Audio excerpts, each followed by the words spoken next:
submissão. Esse é um assunto difícil para nosso tempo hoje, para a nossa era, porque, como alguns dizem, nós vivemos num tempo de anti-autoridade. As pessoas hoje rejeitam a autoridade, rejeitam todo tipo de gente que está acima dela. Há uma tendência, pelo menos nas novas gerações, de rejeitar as autoridades superiores. Essa é uma tendência do nosso tempo. As pessoas hoje são mais rebeldes por natureza. Antes, se um pai mandava o menino fazer uma coisa e ele falasse, mas por que eu tenho que fazer? O pai fala, porque eu estou mandando. Hoje não, hoje o menino pergunta, mas por quê? Explica por que eu tenho que fazer isso. Né? As novas gerações querem explicações do porquê. Antes era porque eu estou mandando, porque a autoridade falou, você tem que obedecer. Hoje já não tem muito valor isso, não tem muita importância as autoridades. Então, o nosso tempo é um tempo de rebeldia, quase que por natureza. As pessoas são rebeldes por natureza. Então, não é um assunto muito agradável ao coração humano, que o coração humano ele é orgulhoso por natureza, ele é rebelde por natureza. O texto de Jeremias que foi lido aqui fala sobre isso. Mas o nosso estudo vai falar sobre isso. Essa é uma disciplina para a gente crescer na comunhão com Deus, na fé, na maturidade cristã. A gente precisa praticar essa submissão. Na linguagem de Paulo que eu li aqui, considerar o outro superior a si mesmo. É uma coisa difícil. Considere o outro superior a si mesmo. Não se coloque acima do outro, do que está do seu lado, mas tenha ele como se ele fosse maior do que você. Esse é o desafio que a Bíblia vai nos colocar. E, normalmente, toda disciplina que a gente estuda, a gente fala de uma liberdade. Quando a gente pratica uma disciplina, ela nos dá uma liberdade. Que liberdade que é essa? É a liberdade de você sempre querer fazer as coisas do seu jeito. De sempre a sua opinião querer valer sobre os outros. A gente tem sobre nós essa coisa de querer prevalecer aquilo que eu penso, que eu acho, que eu gosto, que eu sinto. Quando você abre mão disso, fala, não, dessa vez eu vou ouvir, eu vou ficar calado e eu vou aprender com o que ele tem para dizer, eu vou aceitar a opinião contrária. Então ele diz que isso gera uma liberdade, o autor do nosso livro, que nós estamos estudando, que é a celebração da disciplina, gera essa liberdade interior, de você não precisar sempre fazer as coisas do seu jeito, de deixar que o outro possa falar também. Então, essa é a ideia, a liberdade. Aceitar essa disciplina vai gerar dentro de nós uma liberdade. Para muita gente não, né? Vai gerar uma revolta, mas gera uma liberdade interior, de nem sempre fazer as coisas como você quer, como você deseja. E a segunda coisa, que isso aqui tem que ser muito mais uma atitude interior. Uma atitude interior. Por exemplo, eu não vou nem ler o texto, mas vocês conhecem. Quando em Efésios 5, começo do capítulo 6, Paulo diz assim, que as mulheres sejam submissas, os filhos sejam submissos aos pais, e os servos aos seus senhores.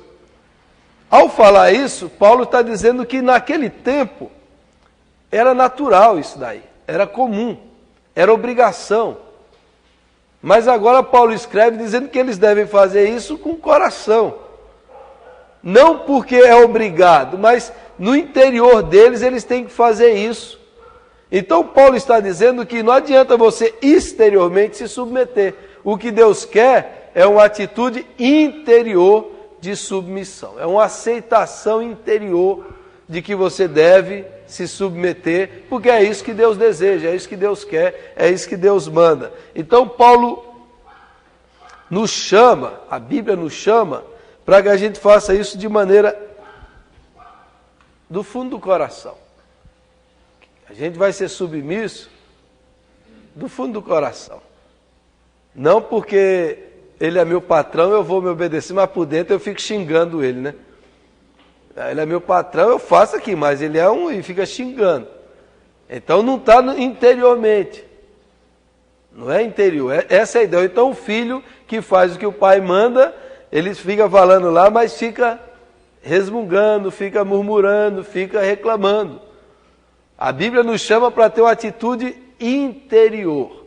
Considerai cada um os outros superiores a si mesmo. Eu vou citar, vou ler o texto de Efésios. Abre lá em Efésios 5. Voltem algumas páginas de Filipenses 2 para Efésios 5. Versículo 21. Efésios 5, 21.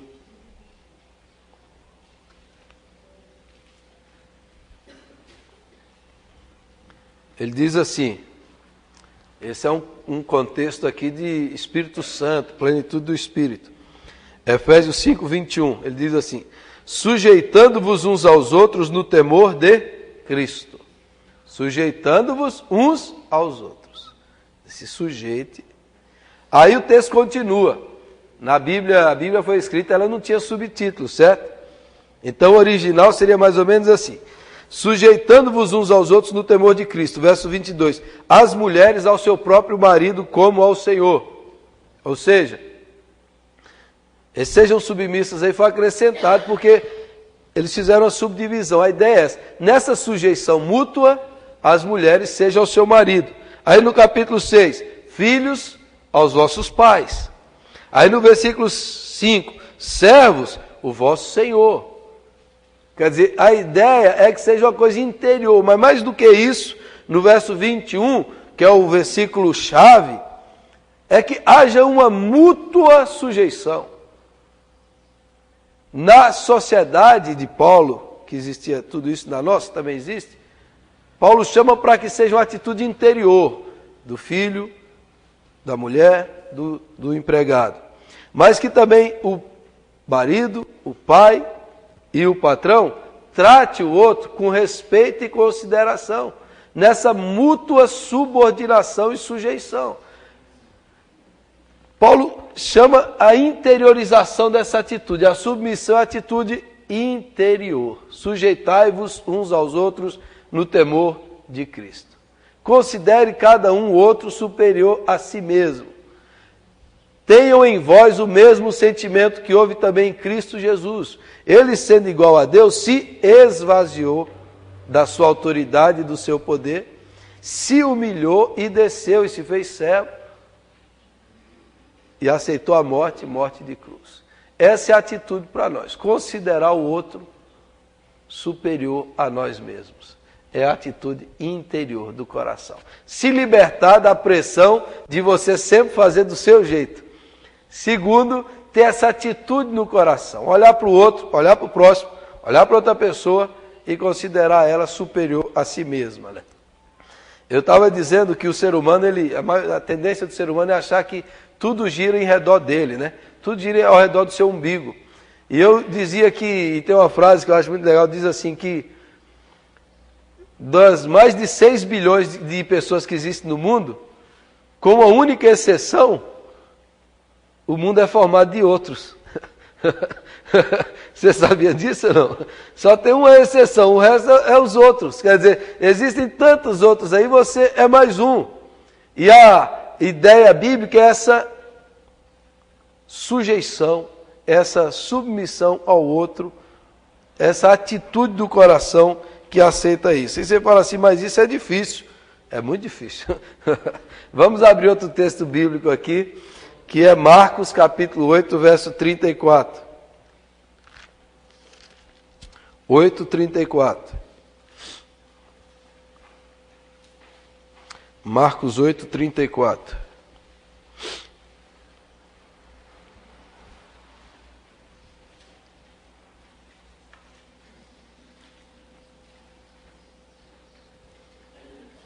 Diz assim: então, convocando a multidão e juntamente os seus discípulos, Marcos 8:34, disse-lhes: se alguém quer vir após mim, a si mesmo se negue, tome a sua cruz e siga-me. Esse é o desafio de Jesus. Se alguém quer vir após mim, a si mesmo se negue, tome a sua cruz e siga-me. A si mesmo se negue, tome a sua cruz e siga-me. É um chamado à autonegação. Aí a pessoa fala assim, mas esse negócio de negar a si mesmo não é uma destruição da sua identidade? Se eu vou sempre fazer o que o outro quer, eu não vou destruir a minha identidade? Não, não é. É uma autonegação dos seus desejos carnais, orgulhosos, da sua rebeldia natural. Negue a sua carne, negue os seus desejos, negue a si mesmo, tome a sua cruz e siga-me. Por que Jesus carregou a sua cruz? Por amor a nós. Por que ele foi até a cruz? Por amor. Por que a gente tem que abrir mão, tem que às vezes se negar? Em favor de Cristo e dos outros, dos nossos irmãos. Então, a autonegação não é autopiedade. Autopiedade é aquela pessoa que não tem autoestima e fica dizendo, pobrezinho de mim, coitadinho de mim, nada dá certo para mim. Isso é autopiedade. Isso não é o que a Bíblia diz. Não é a pessoa que se considera lá um capacho. Não é acabar com a sua identidade, a sua autoestima. A Bíblia não nos chama para isso, para autopiedade. Para aquela pessoa que odeia a si mesmo. E pelo contrário, a Bíblia diz que a gente tem que amar o outro como ama a si mesmo. Então amar a si mesmo é uma coisa, mas a partir disso você tem que negar a sua natureza carnal, a sua tendência a querer sempre fazer tudo do seu jeito, a negar o seu egocentrismo, ou egolatria, de que é o seu ego que está sempre acima. Então, Jesus nos chama para negar isso, mas não que você vai aceitar ser a autocomiseração, é a palavra, né? Ter dó de si mesmo.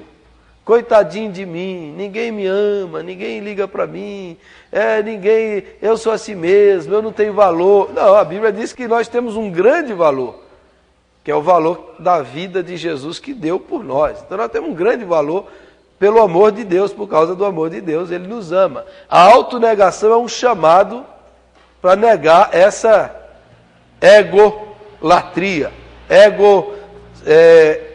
egocentrismo do ser humano. E Jesus falou, se alguém quer vir após mim, a si mesmo se negue. Tome a sua cruz e siga-me. Então o chamado do discipulado é um chamado a isso. Agora, biblicamente falando, espiritualmente falando, a verdadeira autorrealização passa pela autonegação.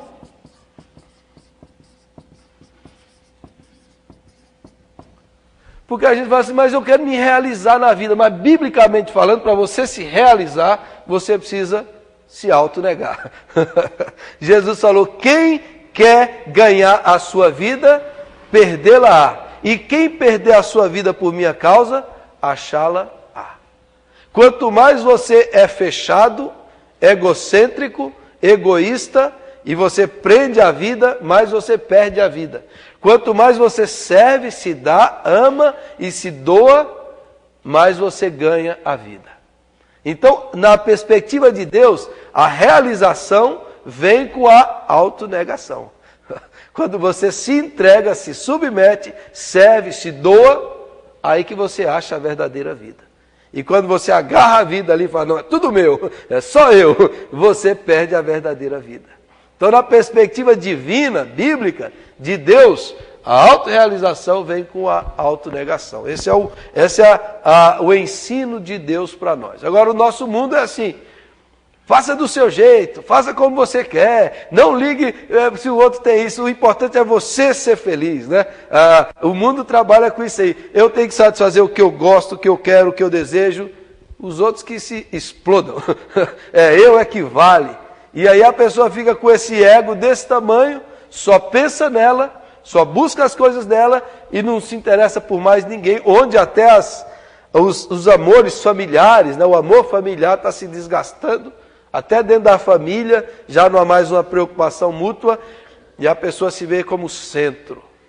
E é tudo em torno dela. Aí ela busca os seus prazeres, as suas coisas, as posses, a acumulação, tudo para ela. E quanto mais ela faz isso, mais ela se torna louco. Como diz Jesus que o homem lá dos celeiros, que colheu e encheu os celeiros, e tudo que ele fala naquela parábola é dele. Agora agora minha alma, come alma, bebe alma, descansa alma, regala-te alma. E Jesus falou, louco, essa noite pedirão tua alma, e o que tens preparado para quem será? Ele só pensou nele, e ele perdeu a sua própria alma, a sua própria vida. Então a perspectiva de Deus é quando a gente se abre, quando a gente se submete, quando a gente serve, quando a gente nega, aí é que a gente ganha a verdadeira vida. Porque Jesus também foi assim, ele se esvaziou, ele abriu mão, ele desceu. Imagine Jesus que vivia na glória celestial, lá em João 17 tem um versículo lindo, quando Jesus fala assim, Pai, eu lembro, eu vou voltar para aquela glória que eu tinha contigo antes do mundo existir. A glória antes do mundo existir. Então ele abriu mão de tudo isso, de toda a glória, santidade, pureza, e desceu nesse mundo sujo, pecador, e se tornou servo e morreu por nós. Então esse é um chamado à autonegação que passa pela autorrealização. A Bíblia também nos fala, dentro desse assunto, que a submissão é uma inversão da noção ou do conceito de grandeza desse mundo. Abra a sua Bíblia em Mateus 23. Mateus 23.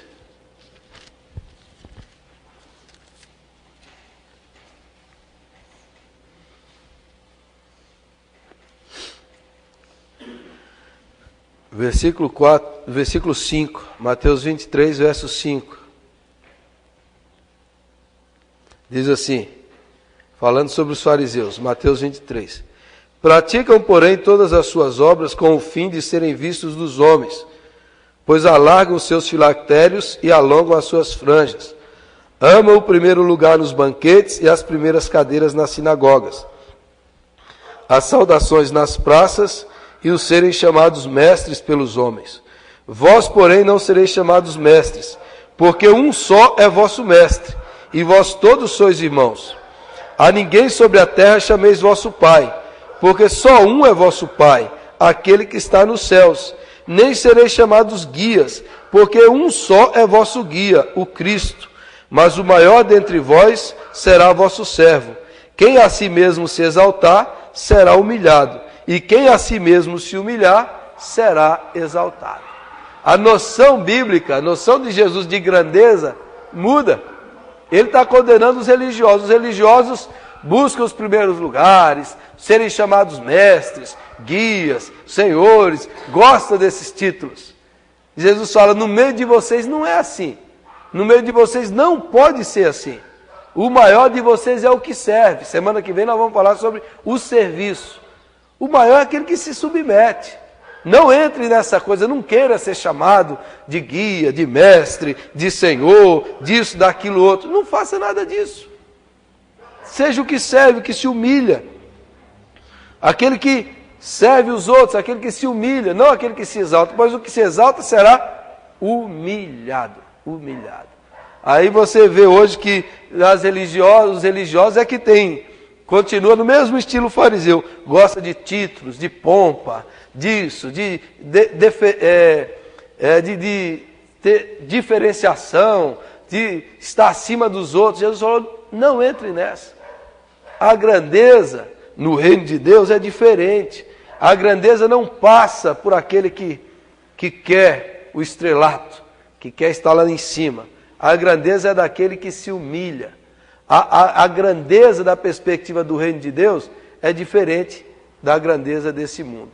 Aí a gente vê hoje que existe, né? A gente vê as chamadas autoridades civis, sociais e autoridades eclesiásticas, né? Que aí tem títulos, pompas, tem diferenciação disso, daquilo. Jesus fala que, olha, não entre nessa.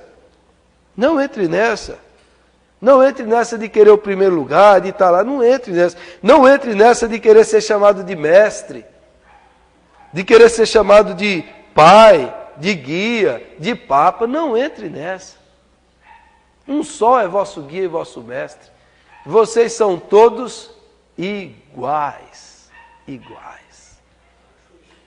Vocês são todos iguais. Quer dizer, não aceite esse tipo de coisa. Não aceite essa competição por título, porque no meu reino não é assim. Então é uma inversão dessa noção de grandeza. Há outro versículo que diz assim: aquilo que é elevado diante dos homens é abominação diante de Deus. Já parou para pensar nisso? Aquilo que é elevado diante dos homens é abominação diante de Deus. É abominação diante de Deus. Não entre nessa, diz Paulo, nessa coisa da grandeza desse mundo. Não busque a glória desse mundo. O diabo é que quis dar a glória do mundo para Jesus. Jesus, eu não quero isso. Então não entre nessa. A grandeza no reino de Deus é diferente. Quando o Tiago e João lá queriam: Senhor, deixe-me assentar no seu reino, um do lado de Deus. Jesus falou assim: olha, os reis e governadores é que buscam isso, mas entre vós não será assim. Entre vós não será assim. Eles é que buscam a grandeza, entre vocês não pode ser assim. Não busque essa grandeza, esse topo, não busque isso. Busque a submissão mútua, né? Busque o serviço mútuo, busque servir, busque se humilhar em vez de se exaltar. Porque bem-aventurados os humildes de espírito, porque deles é o reino dos céus. Esse é o desafio de Deus para nós. Agora, colocando isso em prática no nosso tempo, o ser humano precisa disso aqui como uma disciplina. Como uma disciplina. Porque se a gente não colocar isso como uma prática comum, a tendência nossa é inflar. É o texto de Jeremias: enganoso é o coração e desesperadamente corrupto, quem o conhecerá? Então nós precisamos praticar isso voluntariamente. Porque se você entrar nessa coisa aqui, de não se submeter a ninguém, você vai virar um Lúcifer, né? Um Satanás. E isso daqui, o texto de Mateus é no contexto de igreja. Muitas igrejas que surgem hoje, os líderes, eles nascem com o coração humilde, quebrantado e simples. E aí muitos deles, eles criam igrejas, ou ministérios, ou coisas assim, e ele se torna o dono da coisa. Ele se torna o dono daquilo ali.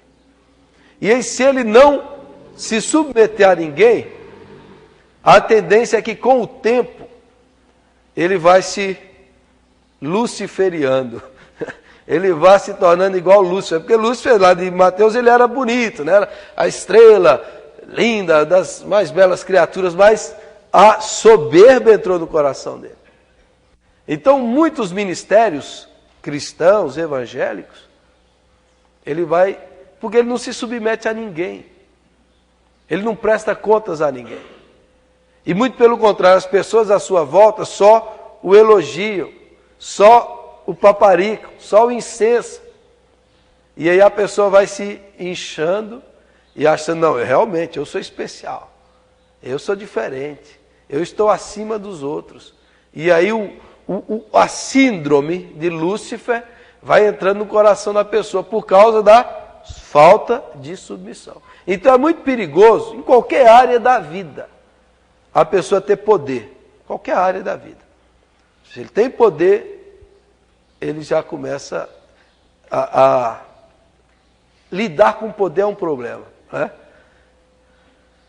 Aquele filme Senhor dos Anéis, que é uma alegoria, o anel pode simbolizar várias coisas. Uma das coisas que o anel simboliza é o poder. Então, quando você põe o anel em qualquer daquelas pessoas no filme, na história, o anel vai revelando o mal e o poder que a pessoa tem. O anel traz o poder e o mal. Põe para fora o mal. Então, no filme inteiro, todos que põem o anel vão se destruindo, mas vão se ensoberbecendo. O anel simboliza isso. E no final só tem um, que é o Frodo, o amigo lá que carrega o anel. Mas na hora de destruir o anel, ele não consegue destruir o anel sozinho. Porque o anel domina, ele agarra, o outro precisa puxar ele, porque ele está agarrado àquilo, ele não solta aquilo. Manifesta o poder, o mal. Então, poucas pessoas conseguiram ter poder absoluto. Só um que teve o poder total e esvaziou completamente, e se humilhou completamente. Foi Jesus Cristo. Foi Jesus Cristo. Agora, poder político, poder econômico é perigoso. Agora, o poder mais perigoso que existe é o poder espiritual. É o poder espiritual. É você falar em nome de Deus e por causa do nome de Deus, você sujeitar as pessoas a você e às vezes manipular as pessoas a você. Esse é o pior e o mais perigoso tipo de poder. E aí alguns grupos têm o poder espiritual daquilo que nós estamos falando à noite aqui, das maravilhas, dos milagres. Imagine você orar por um paralítico e ele andar, e o paralítico e todo o povo achar que o poder está em você. Imagine o que isso gera no seu coração. O que isso acontece no coração de quem orou? Hã? Depende. Acontece que muitos acham que o poder está com ele, que o poder é dele, e a multidão toda vai acreditar nele, que ele é o poderoso. Isso é o que aconteceu na história e acontece hoje na história. Então, para a pessoa ter o poder espiritual, ela precisa ser muito quebrantada e humilhada por Deus. Como o apóstolo Paulo, que teve a revelação e foi até o terceiro céu e ouviu coisas inefáveis, às quais não é lícito ao homem se referir. E quando ele voltou, a Bíblia diz que Deus permitiu que Satanás enviasse um mensageiro para esbofetear o apóstolo Paulo, para humilhar, para que ele não ficasse soberbo por causa da grandeza das revelações de Deus. E Paulo diz, e 3 vezes eu pedi ao Senhor, o Senhor não me livrou, para que eu ficasse quebrantado, e na minha fraqueza eu clamasse. E o Senhor diz, a minha graça te basta, pois quando eu sou fraco, é que sou forte. Provavelmente eu creio que Paulo tinha uma doença, e uma doença que humilhava, e ele curava os outros, mas não curava a si mesmo. E uma doença que humilhava, que gerava dores nele, terríveis, fraqueza, dependência dos outros, ser carregado pelos outros. Nessa humilhação, Paulo se quebranta e diz assim, eu sou apenas uma criatura, o poder não está em mim, o poder está em Deus. Então, a submissão tem que ser uma atitude voluntária. Eu preciso me submeter. Por exemplo, dos grandes ministérios evangelísticos dos Estados Unidos, eu citei 2, domingo passado aqui, quase todos, foram na década de 80, que tinham grandes evangelistas, alguns foram presos, outros descobriram prostituição dentro dos ministérios. Só um grande ministério internacional evangelístico passou há mais de 50 anos com integridade nos Estados Unidos inteiro. O ministério do Billy Graham, que hoje está com 80 e poucos anos, com mal de Parkinson. O ministério do Billy Graham não foi maculado, nunca teve escândalo. Porque o Billy Graham, logo do início do ministério dele, ele falou aqui no ministério nós vamos ter uma diretoria. Essa diretoria é que vai coordenar o ministério. Eu vou ser um empregado da diretoria.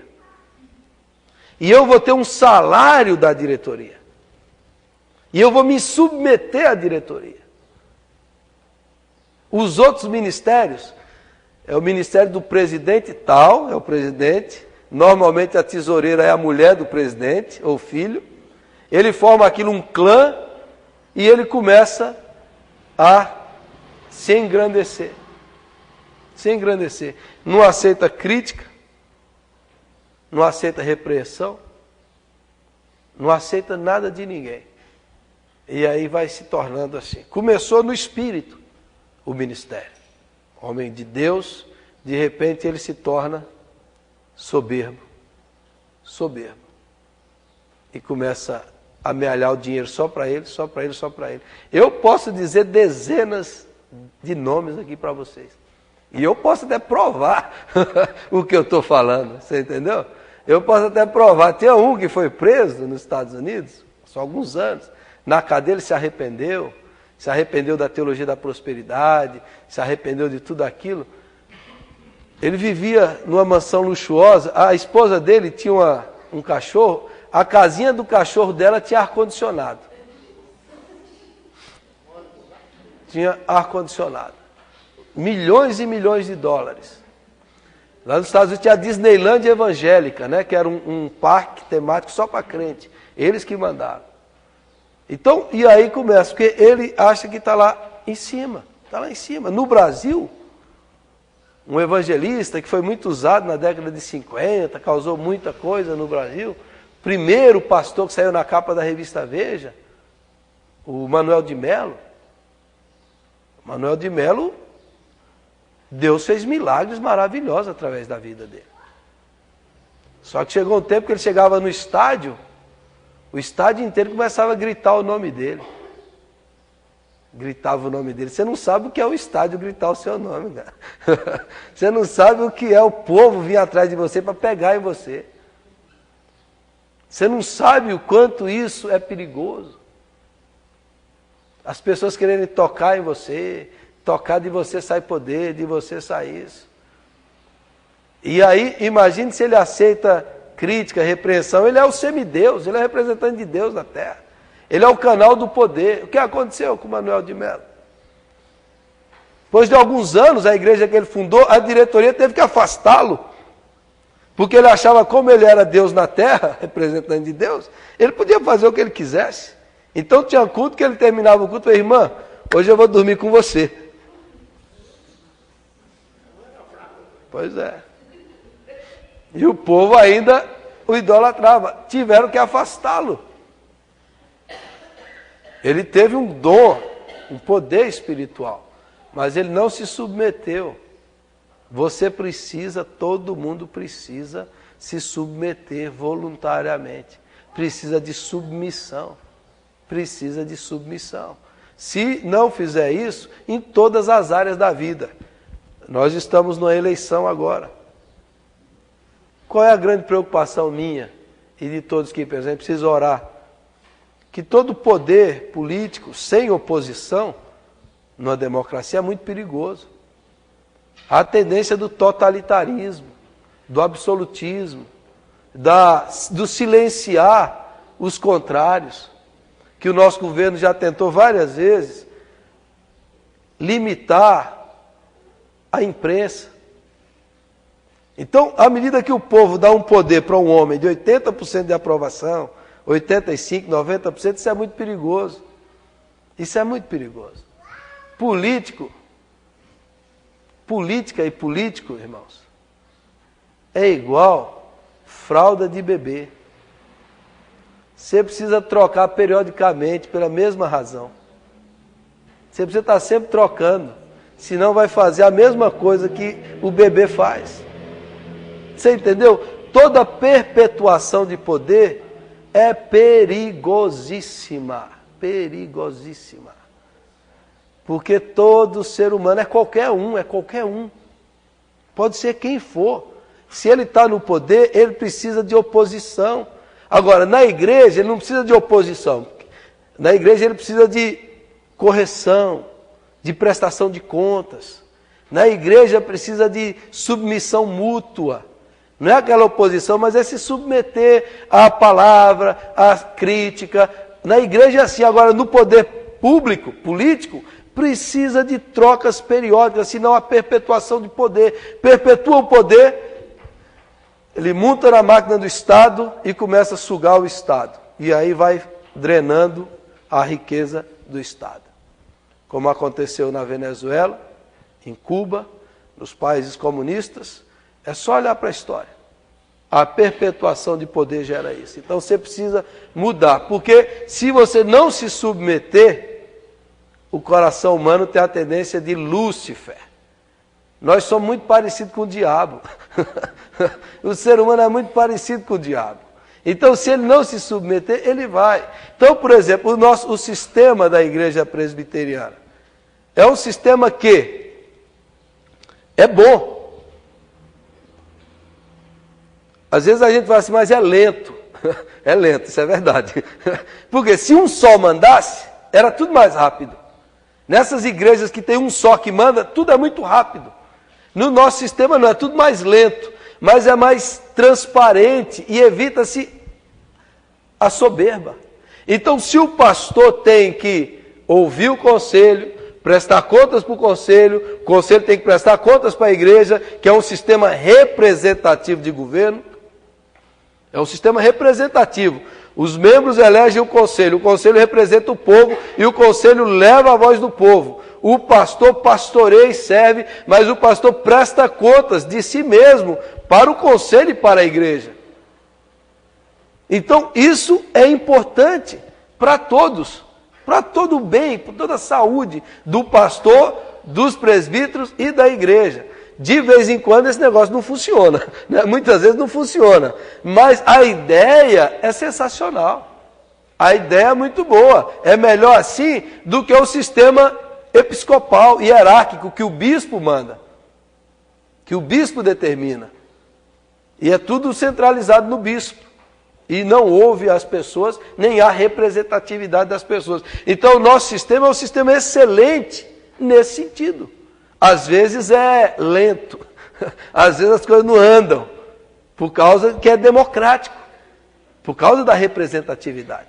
Se fosse uma ditadura, é mais fácil, mas tem a ditadura de algumas igrejas aí, que eu poderia apontar o nome, todos os seus líderes estão ensoberbecidos, porque ele manda, tudo é do jeito dele, tudo acontece do jeito dele, e por aí vai. Existem muitas igrejas assim, que acontece dessa maneira, mas também os pecados, a soberba estão presentes. Então esse sistema é um sistema que destrói a soberba. Pelo menos em parte, né? Deveria ser assim, deveria funcionar assim. Então, a submissão é necessária para todo ser humano. Você precisa se submeter a alguém. Você precisa se submeter à sua mulher, ao seu marido, aos membros da igreja. Você precisa de submissão. Senão você corre o perigo de ficar igual o diabo. Igual o diabo. Você coloca algumas pessoas no poder. Aqui, por exemplo, o pessoal tem muito abuso de poder de policiais, militares, de autoridades. Põe uma arma e uma farda, ele já acha que pode fazer o que ele quiser. Ele não se submete mais a ninguém. Dentro da igreja é assim, às vezes eu já vi quantas vezes a pessoa está lá, é um bom membro, dá um título para ele, o sujeito já não presta mais, eu não sei o que acontece. Ele era um crente dedicado, fiel, dá um título para ele, já era. Dá quer ver um cargo que aqui na nossa igreja está bem representado, né? Tesouraria. Dá tesouraria para o sujeito, ele acha que ele é o dono do dinheiro, que o dinheiro é dele. E ele fica soberbo, porque ele assina o cheque. Você entendeu? Isso é a natureza humana. Então a natureza humana precisa dessa mútua subordinação, submissão, de prestação de contas. Você precisa prestar contas, senão você fica soberbo, você precisa se submeter. E aí o autor vai dizer algumas submissões que a gente tem que fazer. Nós precisamos fazer alguns atos de submissão voluntários. E aí eu quero apontar aqui para vocês alguns desses atos. Alguns atos de submissão. Primeiro é a Deus, é claro. Você precisa se submeter a Deus. Todo dia, quando levanta, Senhor, o que o Senhor quer para mim? Eu preguei domingo passado sobre aquele negócio da glória. Gente, a glória é de Deus. Se alguém rouba a glória de Deus, está pecando contra Deus. Você está afrontando o eterno. Então, qualquer tipo de glória. A glória começa assim, eu terminou uma pregação, pastor, o senhor hoje foi glorioso. Eu já estou roubando a glória. Pastor, que mensagem hoje, hein? Oh, você é o cara. Você já está roubando a glória. Você já está roubando a glória. E se eu acreditar nisso, pior ainda para o meu lado. É mesmo, eu sou o cara, eu sou bom mesmo, eu acredito nisso. Você entendeu? Então você está roubando a glória. É a submissão a Deus. Somos vasos de barro. A glória é de Deus, o tesouro é de Deus. A mensagem é de Deus, o poder é de Deus, a palavra é de Deus. O que toca as pessoas é Deus e a palavra é de Deus. Não é o homem, é Deus. Então você se submete a Ele voluntariamente. Você submete a Deus, você submete à sua palavra, o que a Bíblia diz, o que as Escrituras ensinam. Eu vou me humilhar e expor o que a Bíblia diz, não o que eu quero, o que eu penso, o que eu desejo, mas o que as Escrituras dizem.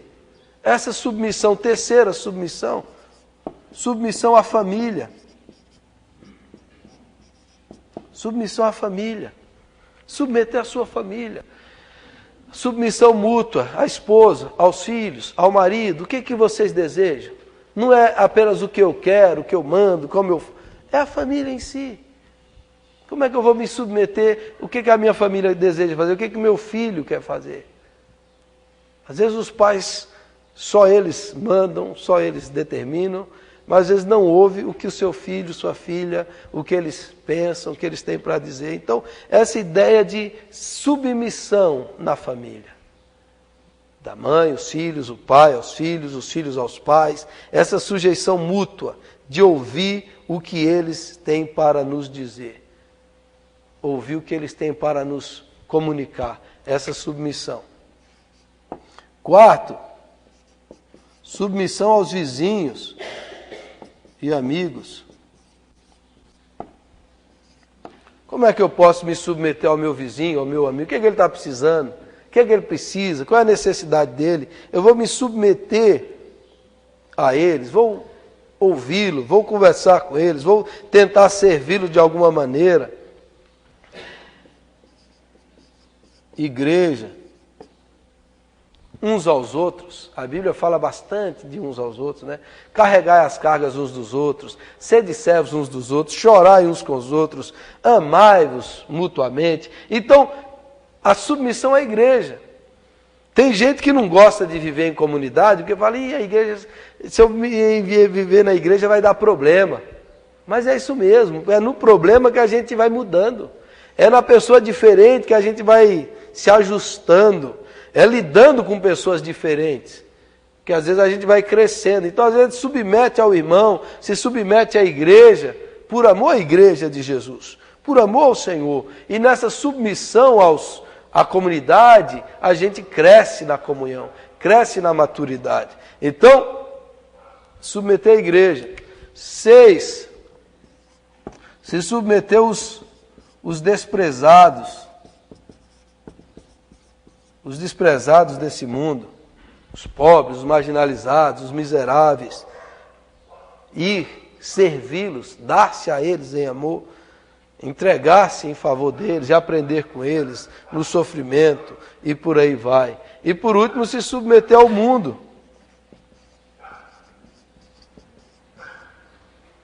De maneira geral, as necessidades do mundo, do meio ambiente, da ecologia, essa submissão às coisas do mundo, né?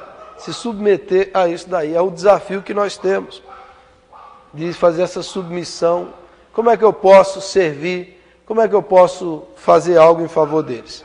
Ok? Agora eu quero entrar na parte mais polêmica, né? Mais assim, difícil da coisa, que muita gente pode perguntar, e aí é uma coisa mais difícil de responder. A questão é, há limites para essa submissão? E quando essa submissão é destrutiva? Por exemplo, já tive mulheres que frequentavam a igreja e o marido não era crente. Às vezes ele os proibia de ir na igreja. Ela fala, pastor, eu devo obedecer meu marido ou obedecer a Deus? Ou filho, que o pai não é crente, não é? Quando eu me converti, meu pai nem minha mãe nem era crente ainda. Meu irmão, eles não eram. Como eu era o filho caçula, minha mãe dizia, os outros dois podem ser crentes, mas você não. Você não sai daqui não. E aí minha mãe ficava dizendo, você não pode ser crente não, deixa eles, mas você não. E aí eu já estava lendo a Bíblia, eu queria ser crente, mas minha mãe não queria que eu fosse crente. Então eu vou obedecer quem? Quando o pai e a mãe, ou o pai e a mãe proíbe, ou o marido proíbe, ou o governo, a gente deve submissão às autoridades constituídas. E quando o governo começa a proibir ou fazer coisas contrárias a Deus, o que nós vamos fazer? Né? Aí as coisas do limite. Ou, mais ainda, quando a autoridade espiritual constituída, oficialmente, ela não tem autoridade espiritual. Né? Quando a autoridade espiritual sobre nós não tem autoridade espiritual. O que significa? Que ele não tem a autoridade de Deus, tem a autoridade da instituição humana, mas não tem a autoridade de Deus. Devemos nos submeter a ele também? Esse é o nó da questão, né? Esse é o X. Então, não existe uma resposta fácil para isso. Eu não vou dar essa resposta aqui, né? Mas é uma coisa que a gente precisa pensar, porque não existe uma resposta. Agora, por exemplo, há na Bíblia casos sobre o governo. Pedro escreveu em 1 Pedro lá, sede, sujeitai-vos ao rei, ao governo, né, que seria hoje, sujeitai. Mas Pedro, em Atos 5, 29, quando as autoridades falaram que ele não podia pregar a palavra de Deus, ele falou o quê? Antes importa obedecer a Deus do que aos homens. Então, Pedro descumpriu a ordem da autoridade, porque ele estava debaixo de uma autoridade maior, que é a autoridade de Deus. A autoridade de Deus. Então, ele se rebelou contra aquela autoridade. Paulo, que também escreveu, se submetai a toda autoridade, que a autoridade é constituída por Deus, em Atos 16 lá, quando iam colocar ele para fora, vocês vão me libertar da cadeia, mas vocês me deram chicotadas, e eu não podia receber chicotada diante da lei, porque eu sou cidadão romano. Aí toda a autoridade ficou com medo, porque Paulo tinha um direito. Aí chamou o outro e vieram fazer o quê? Pedir perdão para Paulo. Me desculpe, não fale para ninguém, por favor. Né? Porque ele tinha o direito. Então, ele exigiu um direito de cidadão. Ele exigiu. Então, veja como tem horas que as questões não são tão fáceis. Não são tão fáceis. E a gente tem que pensar sobre isso. Então, em alguns momentos da história, o que homens de Deus acharam que a melhor coisa que tinham que fazer era se rebelar contra a autoridade, em nome de Deus, como Lutero. Lutero se rebelou às suas autoridades. Quando o Papa mandou a bula de excomunhão, excomungando Lutero, Lutero reuniu todo mundo, acendeu a fogueira. Olha o que eu faço com essa bula. Lançou no fogo. Se rebelou contra aquela autoridade. Se rebelou. Porque ele entendeu que não era uma autoridade mais legítima, era uma autoridade ilegítima, que deixou de ser de Deus para ser do diabo. E ele se rebelou naquele período ali. Então, essas coisas a gente tem que pensar, tem que refletir. A Revolução Puritana na Inglaterra do século XVII, a Revolução Presbiteriana, né, tinha um rei. E o rei dizia, eu estou aqui por causa de Deus, Deus me colocou, mas era um rei injusto. Um rei idólatra, um rei um monte de coisa. Aí os puritanos se reuniram, vamos fazer uma revolução. E fizeram a revolução. E derrubaram o rei. E ninguém tinha coragem de matar o rei. Né? Porque o rei. Aí os puritanos, não, em nome de Deus ele é injusto. E condenaram. Foi uma revolução na Inglaterra, do século XVII. Então, agora, e no âmbito de igreja, no âmbito aqui da igreja, no âmbito das coisas de Deus, do reino de Deus, a gente deve se submeter, às vezes, a uma autoridade que não é espiritual, do ponto de vista bíblico, que às vezes está ali. O que a gente tem que fazer? A gente tem que buscar os meios legítimos dentro da Bíblia, de conversar, de dialogar, de, às vezes, tentar corrigir com a palavra de Deus em mãos, no coração, de tentar chegar a um acordo, tentar agir de acordo com a consciência. Tem horas que a nossa consciência é que vai nos iluminar. Tem hora que a pessoa tem que tomar a decisão dessa maneira, igual Lutero diante da dieta lá. Ele falou, se eu não for convencido pela palavra e pela consciência, eu não arredo o pé. Eu vou me rebelar sim. Então tem hora que é a consciência, não sou eu que vou falar para alguém, é a consciência, a gente tem que fazer isso, de acordo com a sua consciência iluminada pela palavra e pelo Espírito Santo. Eu vou me submeter ou não vou me submeter? Eu vou aceitar ou não vou aceitar? A consciência vai ter que nos iluminar pelo Espírito Santo. se é assim ou se não é assim. Né? Se a gente deve fazer ou não deve fazer. Você tem que orar e buscar na palavra isso daí. Tanto em relação a autoridades, pode ser um patrão no emprego, pode ser um marido não crente, um pai não crente, pode ser igrejas, autoridades não crentes, né? Como no início da minha fé, tinha um pastor na minha igreja que a gente orava para ele se converter. Orava para ele se converter. E era um problema. E o que a gente vai fazer? Então a gente orava, tentava conversar, tentava ajudar, mas era um desafio que a gente tinha. Então esse é o desafio que a gente tem, você entendeu? Quando se submeter. Tem um grande livro de um homem que eu citei semana passada, um alemão chamado Dietrich Bonhoeffer. Ele viveu na Alemanha, era um pastor luterano, e aí começou o Hitler, o nazismo começou. E boa parte das igrejas luteranas apoiaram o nazismo. A maior parte das igrejas. E o Bonhoeffer falou, não pode. Esse poder não é de Deus, é do diabo. E aí ele entrou na resistência. E ele foi preso antes de se casar, ele era noivo. Na prisão ele escreveu as cartas e formou um livro. O livro se chama Resistência e Submissão. Quando tem que ter resistência e quando tem que ter submissão. Um grande livro. E ele foi para a resistência. Em 1945, pouco antes da guerra acabar, mataram ele lá na prisão, o enforcaram na cadeia. Mas ele escreveu, tem hora que você tem que se submeter. E tem algumas horas que você tem que resistir. Porque esse poder não é de Deus. É o anticristo, né? É o poder do diabo. Então ele resistiu ao poder de Hitler, não se submeteu, não fez os juramentos, fez parte da resistência que queria derrubar o Hitler, porque não era um poder legítimo. Porque o poder legítimo, diz Paulo, é aquele que faz o bem e promove a justiça. Se é um poder que está fazendo o mal e promovendo a injustiça, então tem que haver resistência. Tem que haver resistência. Então há um limite. E o limite é ditado pela palavra e pela consciência. Pela palavra e pela consciência. Pela palavra e pela consciência. Tem hora que a gente tem que submeter. Nós precisamos nos submeter uns aos outros. E tem algumas horas que nós temos que resistir. Resistir. Eu acho que, opinião, uma pergunta, eu acho que isso é em relação ao tempo, né? Isso vai amadurecer. De repente a pessoa que vai, a mulher que vai na igreja, que faz o marido, por exemplo, aí, que ela, de repente, ela vai seguir primeiro o marido ali, mas ela vai orando, o tempo vai mostrar para ela o que é certo, o que é errado, o que pode ser tomado. As coisas eu acho que demandam do tempo. E seria amadurecer o coração da pessoa, acho que orar, pegar a mão de Deus e vai fazer tudo na hora certa. Tem que saber esperar, é o difícil, né? É o difícil. Acho que as coisas duram uma tempo. O difícil é isso.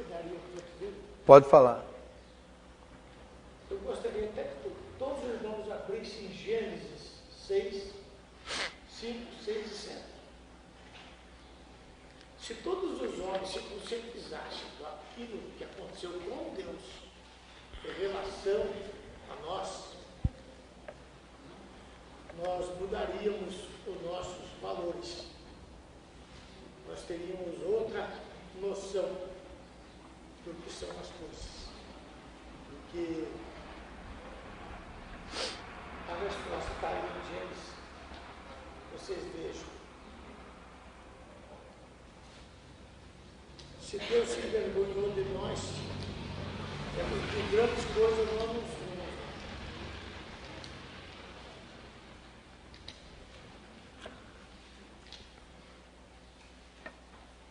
Você vai ler?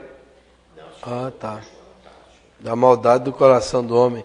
Viu o Senhor que a maldade do homem se havia multiplicado na terra e que era continuamente mal todo o desígnio do seu coração. Então se arrependeu o Senhor de ter feito o homem na terra, e isso lhe pesou no coração.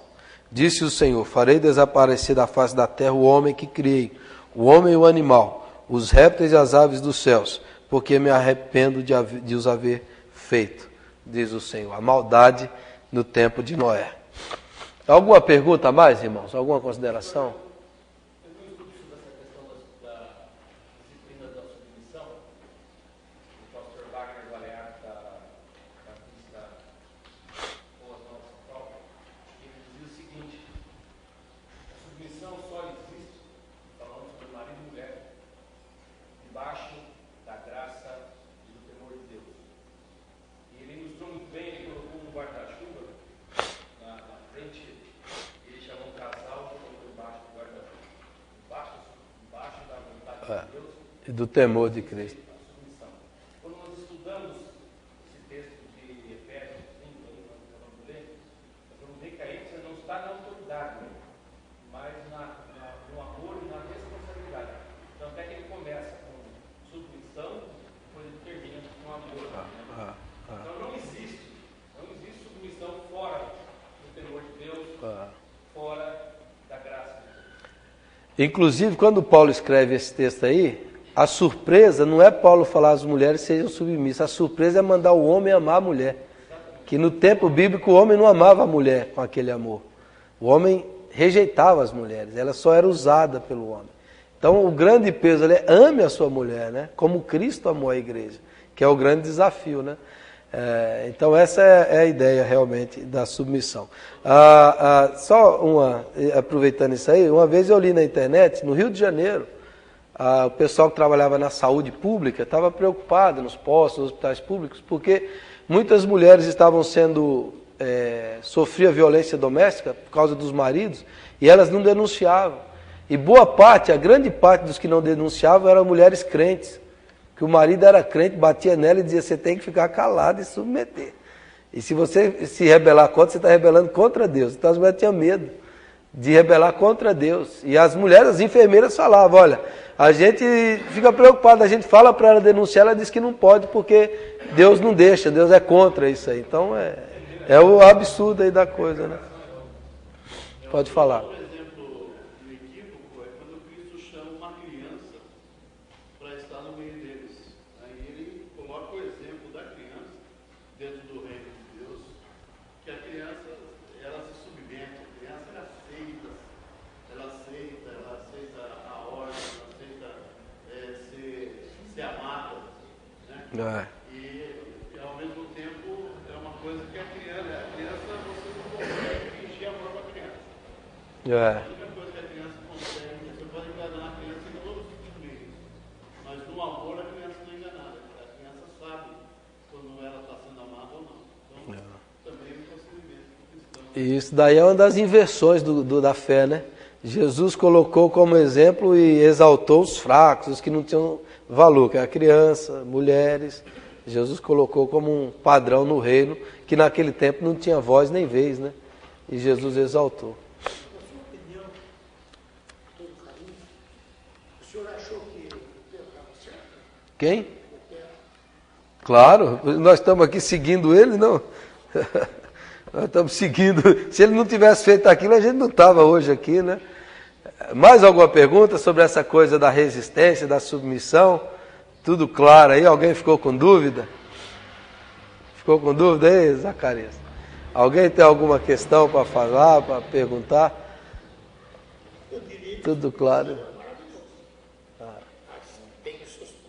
Tem uma frase do Milor Fernandes que ele diz assim, que democracia é quando eu mando em você, ditadura é quando você manda em mim, né? É mais ou menos assim que o ser humano pensa que é as coisas, né? Então a gente tem que refletir, praticar isso daí e pensar nessas coisas, tá bom?